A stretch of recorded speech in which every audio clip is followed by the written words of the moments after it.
자, 내용 이어서 국제 분쟁 관련된 문제들입니다.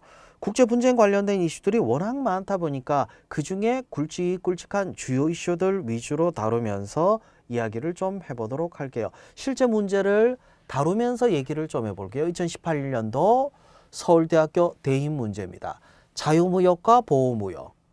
당연히 자유무역을 중심으로 해왔어야 했었고 그렇게 해왔습니다. 그러면서 전 세계 경제가 급속도로 발전할 수 있었죠.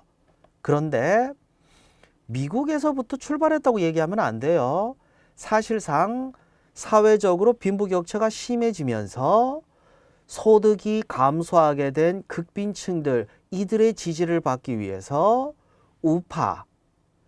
우파들이 원래는 시장 자유를 강조해야 되는데 극우들은 시장 자유가 아니라 보호무역을 강조하게 됩니다. 그러면서 이 극빈층들의 지지를 끌어내려고 했죠.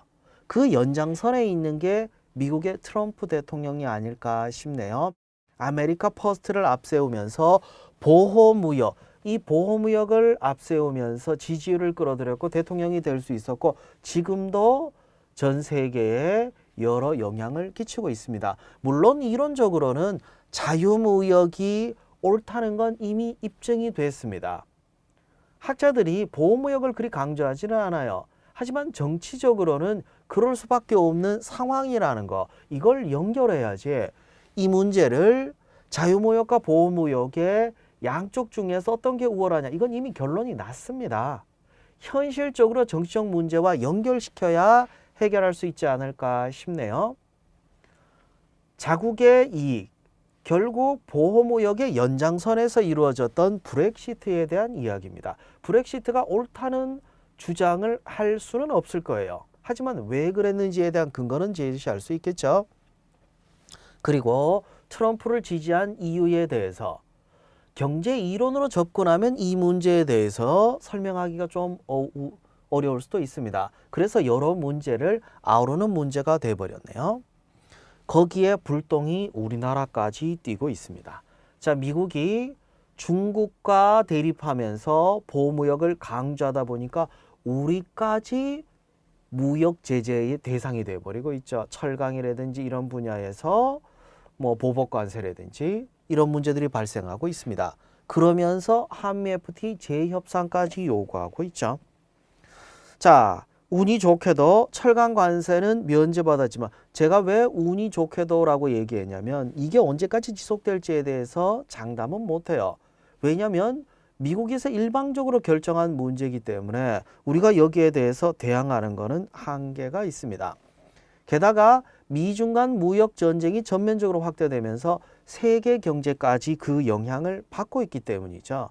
그러다 보니까 세계 경제가 더 안 좋아지면서 우리 경제 전망까지 그리 좋지는 않습니다. 이런 문제들이 계속 이어진다면 좀 위험할 수도 있겠죠. 다른 주제입니다. 자유무역, 보호무역에 대한 기본 개념. 자유무역은 국가 간의 무역 장벽을 없애고 전 세계가 함께 자유롭게 교역하면서 발전하자라는 취지죠. 보호무역은 자국의 일자리를 지키기 위해서 어느 정도는 규제해야 된다. 특히 아직 경쟁력이 없는 유치산업의 경우에는 어느 정도 보호무역이 필요하지 않나 라는 주장이 있는데 재미있는 게 뭐냐면 현재 보호무역은 경쟁력이 있는 선진국이 주도하고 있다는 게 더 큰 문제죠. 자, 그 이외에 트럼프 대통령의 주장과 연결한 내용들도 있고 구체적인 규제와 관련한 제도들도 있습니다. 상계 관세 얘기가 나왔죠. 보복 차원에서 매기는 관세를 얘기하죠. 그 이외에도